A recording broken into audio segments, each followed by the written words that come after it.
Hello everyone, welcome back to education भैया। आज के वीडियो में हम लोग पढ़ने वाले हैं फुटप्रिंट्स विदाउट फीट चैप्टर को। और ये कहानी एक साइंटिस्ट के बारे में है जिसका नाम था ग्रिफिन, और वो इस डिस्कवरी पे काम कर रहा था कि कैसे ह्यूमन बॉडी इनविजिबल हो सकता है। और एक दिन ये साइंटिस्ट जो होता है ग्रिफिन, ये एक ऐसा मेडिसिन का खोज कर लेता है जिससे ह्यूमन बॉडी इनविजिबल हो सकता है। लेकिन फिर ये साइंटिस्ट इन शक्तियों का अच्छे कामों में इस्तेमाल करता है या बुरे कामों में, ये हम स्टोरी में जानेंगे। वैसे तुम लोगों का नहीं पता, लेकिन मैं बिल्कुल भी अच्छा आदमी नहीं हूँ। अगर मुझे ये शक्तियां मिल जाती तो मैं बता भी नहीं सकता मैं क्या क्या करता। वैसे तुम लोग सोचने की कोशिश भी मत करो, तुम लोग सोच भी नहीं पाओगे। खैर, अगर इनविजिबल होने की शक्ति तुम सबको मिल जाए तो तुम सब क्या करोगे, ये तुम कमेंट सेक्शन में लिखकर बता सकते हो। वैसे इस चैनल में जो कोई भी नया है तो जल्दी से सब्सक्राइब कर दो। अगर जितने व्यूज है इस वीडियो में उतने लोग सब्सक्राइब कर देंगे तो एक साल के अंदर ही मेरे 1 मिलियन हो जाएंगे, और मुझे 1 मिलियन जल्दी से जल्दी अचीव करना है। बाकी तुम सबकी मर्जी। चलो अब चैप्टर का एक्सप्लेनेशन स्टार्ट करते हैं। तुम लोग अपने फुटप्रिंट्स विदाउट फीट वाले चैप्टर को खोल लो, और अब चलो हम लोग स्टार्ट करते हैं इस चैप्टर को। तो ये कहानी कुछ ऐसे स्टार्ट होता है। दो बच्चों को पैरों के निशान दिखते हैं जो अपने आप बनते हुए जा रहे थे, और ये देखकर वो जो बच्चे होते हैं वो बहुत ज्यादा शॉक्ड हो जाते हैं और उस फुटप्रिंट्स का पीछा करने लगते हैं। लेकिन फिर धीरे धीरे वो जो निशान होता है, वो जो फुटप्रिंट्स बनते हुए जा रहे थे, वो अचानक से गायब होने लगता है। तो यहाँ पे सबसे बड़ा सवाल ये था कि आखिर वो निशान थे किसके, और वो इंसान दिखाई क्यों नहीं दे रहा था, और इससे भी इम्पोर्टेंट,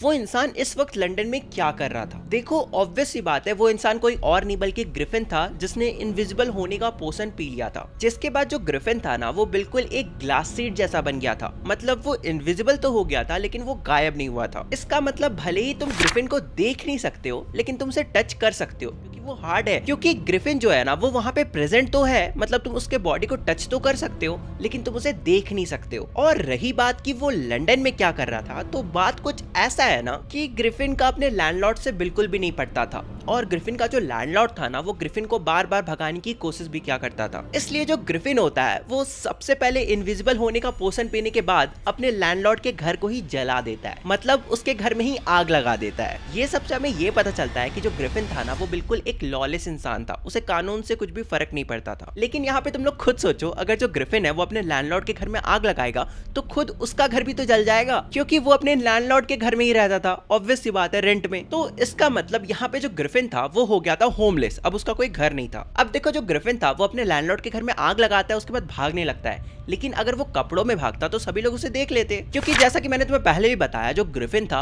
ग्रिफिन का बॉडी इनविजिबल था, उसके कपड़े तो इनविजिबल नहीं हो जाएंगे ना। अगर वो अपने बॉडी के ऊपर कपड़े डाला रहेगा तो उसका कपड़ा तो दिखेगा ही। तो इसलिए जो ग्रिफिन होता है वो वहां पे नंगा हो जाता है, मतलब अपने सारे कपड़े को खोल देता है। लेकिन देखो, मिड विंटर्स का टाइम था और वो जगह कोई और नहीं बल्कि लंदन था। और तुम्हें अगर नहीं पता तो मिड विंटर्स के टाइम में लंदन में बर्फ गिरती है, और ऊपर से हमारे जो ग्रिफिन भैया है वो है होमलेस और ऊपर से नंगे। तो ऑब्वियस सी बात है, उन्हें ठंडा तो लगेगा ही ना। इनविजिबल है, इसका मतलब ये तो नहीं उनके अंदर सुपर पावर आ गया कि उन्हें ठंडा नहीं लगेगा। तो इसलिए हमारे जो ग्रिफिन भैया होते हैं वो दौड़कर एक स्टोर के अंदर जा रहे होते हैं, और तभी वो जो दो बच्चे होते हैं वो उनके फुटप्रिंट्स के निशान को देखते हैं। ऑब्वियसली तुम्हें याद ही होगा, जब मैंने तुम्हें ये चैप्टर को एक्सप्लेन करना स्टार्ट करा था तभी मैंने तुम्हें बताया था कि दो बच्चे फुटप्रिंट्स बनते हुए देखते हैं। तो यहाँ पे वो दो बच्चे यही हैं। ओके, देखो, जो ग्रिफिन होता है ना, वो सक्सेसफुली मॉल के अंदर घुस जाता है, और मिडनाइट का वक्त था, तो वो जो मॉल था वो भी बंद होने वाला था। इसलिए जब ग्रिफिन मॉल के अंदर घुसता है, उसके कुछ ही देर बाद वो जो मॉल होता है वो बंद हो जाता है। जैसे ही मॉल बंद होता है, हमारे जो ग्रिफिन भैया होते हैं मॉल के बहुत सारे गर्म कपड़ों को ट्राई करते हैं, और अपने फेवरेट उन कपड़ों में से अपने फेवरेट कपड़ों को उठाते हैं और उसे पहन लेते हैं। और फिर इसके बाद हमारे जो ग्रिफिन भैया होते हैं वो मॉल के अंदर बहुत सारा फ्री का खाना भी खाते हैं। ऑब्वियसली बात है, तुम्हें पता ही होगा कि बड़े बड़े मॉल्स में बर्गर किंग, KFC वगैरह तो होता ही है। ऊपर से वो तो लंदन है, वहां पे तो और भी ज्यादा होते होंगे। ग्रिफिन भैया मस्त किचन में जाते हैं और वहां से कोल्ड मीट, कॉफी, स्वीट्स और वाइन पीकर सो जाते हैं। लेकिन हमारे जो ग्रिफिन भैया होते हैं ना, वो टाइम पर उठ नहीं पाते हैं। जब उनका नींद खुलता है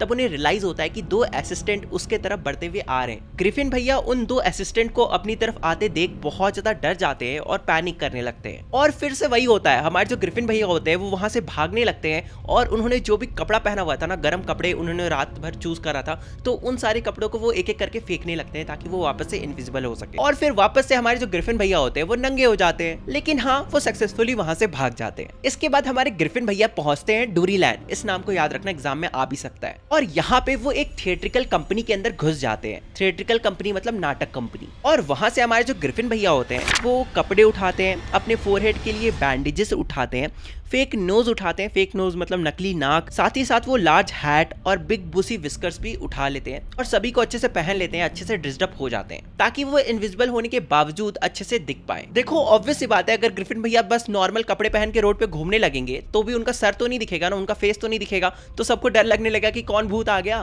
तो इसलिए हमारे जो ग्रिफिन भैया हैं उन्हें अपने चेहरे को भी तो ढकना था, इसलिए वो इन सारी चीजों को भी उठाते हैं, जैसे कि बैंडेजेस, फेक नोज और काला चश्मा, बिग बूसी विस्कर्स मतलब बड़ी सी मूछे गोल वाली। इसके बाद जब ग्रिफिन भैया उस शॉप से निकल रहे होते हैं तो निकलने से पहले सबसे पहले वो शॉपकीपर पे पीछे से हमला कर देते हैं ताकि वो बेहोश हो जाए, और वो शॉपकीपर बेहोश हो भी जाता है। उसके बाद जो ग्रिफिन भैया होते हैं वो उस शॉपकीपर के पास जितना भी पैसा था सभी पैसों को उठा लेते हैं और रख लेते हैं, और फिर ग्रिफिन भैया वहां से सीधा भागकर सबसे पहले एक ट्रेन को पकड़ते हैं जो कि जिपिंग जाने वाला था। जिन्हें नहीं पता, जिपिंग एक विलेज का नाम है। ओके, इसके बाद जो हमारे ग्रिफिन भैया होते हैं वो सबसे पहले जिपिंग पहुंचकर 2 रूम को बुक करते हैं होटल लोकल इन में। अब देखो यहाँ से ध्यान से सुनना, जब ग्रिफिन भैया उस होटल के पास पहुंचते हैं, होटल के अंदर पहुंचते हैं, उस होटल की ओनर की जो वाइफ थी जिनका नाम था मिसेस हॉल, उन्हें ग्रिफिन का बिहेवियर कुछ खास अच्छा नहीं लगता है, मतलब काफी अजीब सा लगता है। और ऐसा उन्हें क्यों लगता है, यहाँ पे ध्यान से सुनना, एग्जाम में यहाँ से आने की बहुत ज्यादा चांसेस है। ग्रिफिन का अपीयरेंस बहुत अजीब था।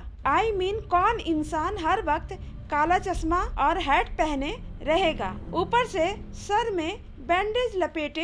ग्रिफिन कभी भी मुझसे अच्छा से बात नहीं करता था, और जब मैं प्यार से ग्रिफिन को कभी अप्रोच करती थी तो वो बोलता था मैं यहाँ एक इम्पोर्टेंट काम से आया हूँ और मैं सॉलिट्यूड रहना चाहता हूँ, मतलब अकेले रहना चाहता हूँ। एक एक्सीडेंट के वजह से मेरा फेस ऐसा हो गया है। तीसरा, ग्रिफिन का हैबिट बहुत स्ट्रेंज था और बहुत जल्दी वो अपना टेम्पर खो देता था, मतलब गुस्सा हो जाता था। ग्रिफिन को मैं नहीं निकाल सकती थी क्योंकि उसने एडवांस में पैसा दे रखा था। लेकिन चोरी के पैसे तो खत्म होने ही थे, इसलिए ग्रिफिन के पास जो पैसे थे वो भी खत्म होने लगते हैं। इसके बाद जब मिसेस हॉल ग्रिफिन से पैसा मांगने आती है तो ग्रिफिन ऐसा प्रिटेंड करता है कि जल्दी ही उसका चेक आने वाला है और उसके बाद वो आगे की पैसे भी दे देगा। और फिर इसके बाद अगले दिन 2 बड़ी बड़ी इंसिडेंट होती है। इन दोनों इंसिडेंट को अच्छे से याद रखना। सबसे पहला क्या होता है, एक क्लर्जीमैन मतलब कि प्रीस्ट मतलब कि चर्च का जो पुजारी होता है वो अपनी वाइफ के साथ मस्त सो रहा होता है, लेकिन तभी उसे नीचे तिजोरी वाले कमरे से कुछ आवाज सुनाई देती है, जैसे कि उस कमरे में कोई चोर घुसा आया हो। तो वो जो क्लर्जीमैन होता है वो दौड़ के अपनी वाइफ के साथ उस रूम की तरफ भागकर जाता है और अपने हाथों में एक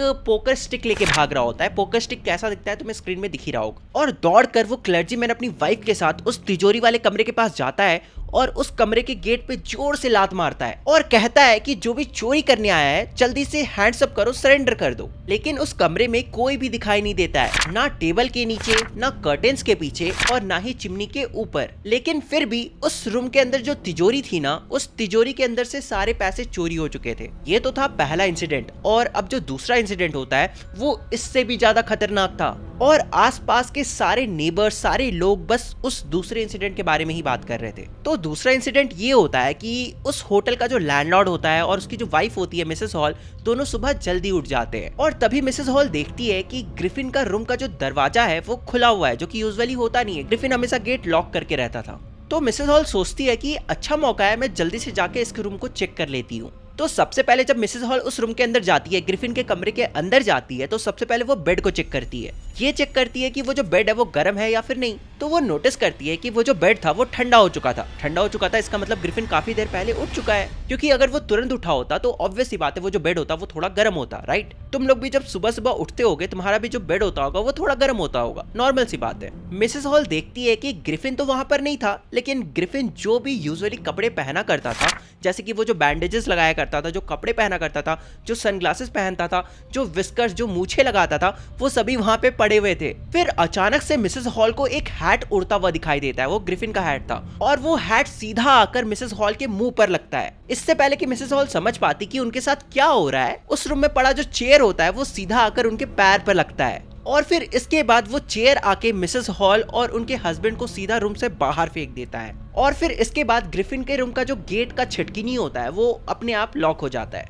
मिसेस हॉल को लगता है कि उस कुर्सी ने ही अंदर से गेट को लॉक कर लिया है। मेरी मम्मी इसी चेयर में बैठा करती थी, आज यही चेयर मुझे मारना चाहता है। मिसेस हॉल को तो ये भी लगने लगता है कि वो जो रूम है ना वो अब हॉन्टेड हो चुका है। उन्हें लगता है कि जो ग्रिफिन है ना वो कोई तांत्रिक वगैरह है और उसने उनके रूम में जादू टोना कर दिया है, जिसके कारण उनके रूम का जो फर्नीचर्स है उसके अंदर कुछ भूत घुसा है, कुछ हॉन्टेड चीजें घुसा है। इसके बाद जो आसपास के नेबर्स होते हैं वो अनुमान लगाने लगते हैं कि उस रूम के फर्नीचर्स में विचक्राफ्ट किया गया है, मतलब कि इविल या फिर डेमंस को बुलाया गया है, समन किया गया है, वो भी तंत्र विद्या के मदद से। और ये जो ग्रिफिन है ना ये कोई और नहीं बल्कि कोई अच्छा सा बड़ा वाला तांत्रिक है। और सबको ये भी शक होने लगता है कि हो ना हो इसके पीछे ग्रिफिन का हाथ तो जरूर है। और फिर इसके बाद ये जो शक होता है वो यकीन में बदल जाता है जब ग्रिफिन आके कैश देता है मिसेस हॉल को, क्योंकि ऑब्वियस सी बात है कुछ टाइम पहले ही ग्रिफिन ने बोला था कि उसके पास कैश वैस नहीं है, उसका चेक आने वाला है कुछ टाइम बाद। तो फिर अचानक से एक दिन के अंदर ही ग्रिफिन के पास कैश कहां से आ गया। इसलिए सभी का शक यकीन में बदल जाता है कि जो क्लर्जीमैन के घर में चोरी हुई थी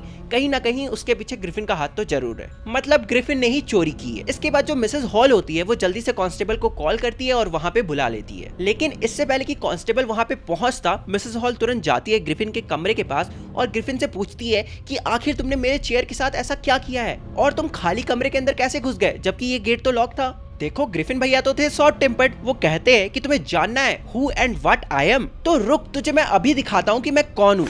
इसके बाद जो ग्रिफिन भैया होते हैं वो अपने विस्कर्स, बैंडेजेस, स्पेक्टिकल्स और जो नकली फेक नोज होता है उन सबको निकालने लगते हैं और निकाल कर फेंकने लगते हैं। और ये देखकर वहां पे खड़े जितने भी लोग थे सबकी फट के हाथ में आ जाती है, क्योंकि उन्हें रियलाइज होता है कि वो जिस इंसान को देख रहे हैं उसका तो सर ही नहीं है। मतलब तुम खुद बताओ, अगर तुम अपने सामने एक इंसान को देखोगे जो अपने सर से बैंडेजेस हटाता है और गायब हो जाता है तो तुम सब भी शॉक्ड हो जाओगे ना एक हेडलेस मैन को देखकर। तो इसलिए वहां के सभी लोग बहुत ही ज्यादा हॉरिफाइड हो जाते हैं। इसके बाद जो कांस्टेबल होता है जिसका नाम जाफर होता है वो वहां पर आता है, लेकिन वो भी हेडलेस मैन को देखकर बहुत ज्यादा शॉक्ड हो जाता है। लेकिन जो जाफर होता है वो तो वहां पे उसे अरेस्ट करने आया था और वो तो उसका ड्यूटी था, ऊपर से मैजिस्ट्रेट का ऑर्डर था कि उसे अरेस्ट करके तो लाना ही था, चाहे अब उस इंसान का सर हो या फिर नहीं हो इससे फर्क नहीं पड़ता। इसलिए जो जाफर होता है वो ग्रिफिन की तरफ बढ़ने लगता है। ये देखकर जो ग्रिफिन होता है वो अपने सारे कपड़े उतारने लगता है और पूरा का पूरा इनविजिबल होने लगता है। जाफर को अकेले एफर्ट करता देख वहां पे जो दूसरे लोग होते हैं वो भी जाफर की मदद करने लगते हैं ग्रिफिन को पकड़ने में।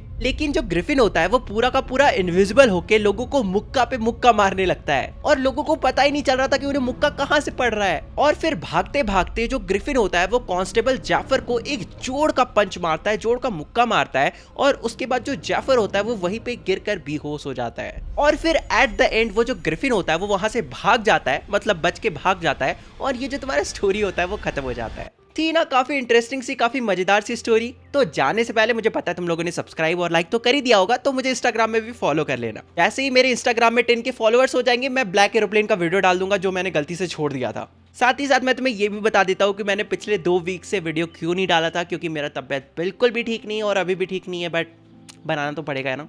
होप करो मैं 1-2 दिन में ठीक हो जाऊँ ताकि रेगुलर वीडियोस आ सके। अब तुम लोग से मिलते हैं अगले वीडियो में, तब तक के लिए बाय बाय।